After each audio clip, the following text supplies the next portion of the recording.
Alright, welcome into this all new episode of Let's Talk Soda Pop. And in this new episode, we're going to be going over Daniel Boone Beverages. We're going to be talking about the history of the company, some of the bottle types they had, among other things. So, let's get it started. Daniel Boone Beverages was bottled by the Boone Rock Bottling Company in Spencer, North Carolina. Spencer is a smaller town, really close to Salisbury, not too far from Charlotte. And that is where Daniel Boone Beverages was made. The Boone Rock Bottling Company operated between 1929 and 1954, so they operated for around 14 years. It was founded by M.L. Kaiser, who started the Spencer Carbonating Company in 1907. So going into forming the Boone Rock Bottling Company, Kaiser already had some bottling experience. It was first bottled in bottles that were embossed with a picture of Daniel Boone and his dog. Later, it was bottled in bottles that had the applied color label. So, I first want to start by going over these two bottles. I want to first go over the embossed bottle. The embossed bottle has a little bit of a rib design at the top to start things off. Under that, you have the picture of Boone and his dog with the name of the drink around it, Daniel Boone Beverages. Then on the bottom, it says Boone Rock Bottling Company, Spencer, North Carolina. So any Daniel Boone Beverages bottle that you see has the name of the company either on the back or on the bottom. So the second bottle I want to go over now is the one with the applied color label. This one is white and kind of an aqua green. It has the picture of Daniel Boone and his dog at the top of the bottle, as well as in the middle of the bottle.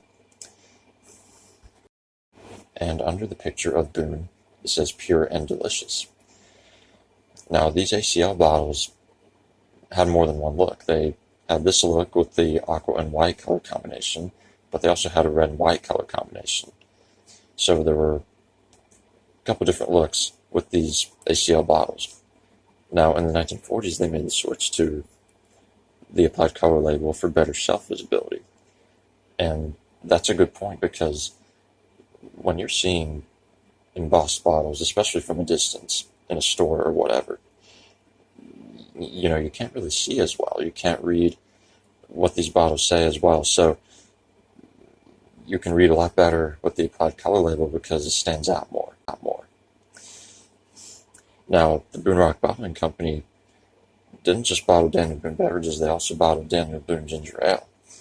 This drink was in embossed bottles, but the embossed bottles were green. These bottles were similar to the Daniel Boone Beverages bottles that were embossed. Being green was one of the only differences. There were a few other minor differences as well, but this is a really interesting drink in the Boone Rock lineup, because some of the time with these companies, you had regular drinks and you had ginger ale. One example of that is Sundrop. Of course, Sundrop had their main drink, their main line of drinks, but they also bottled Grand Cru ginger ale. So that's just one example of a soft drink company having a ginger ale as well. So by the 1950s, the company shut down due to rising costs, and supply costs is one of the main reasons why they shut down. But overall, Daniel Boone Beverages and the Boone Rock Bottling Company boast an interesting history. They were around 14 years. That's a pretty good run for a bottling company. It was popular in its area.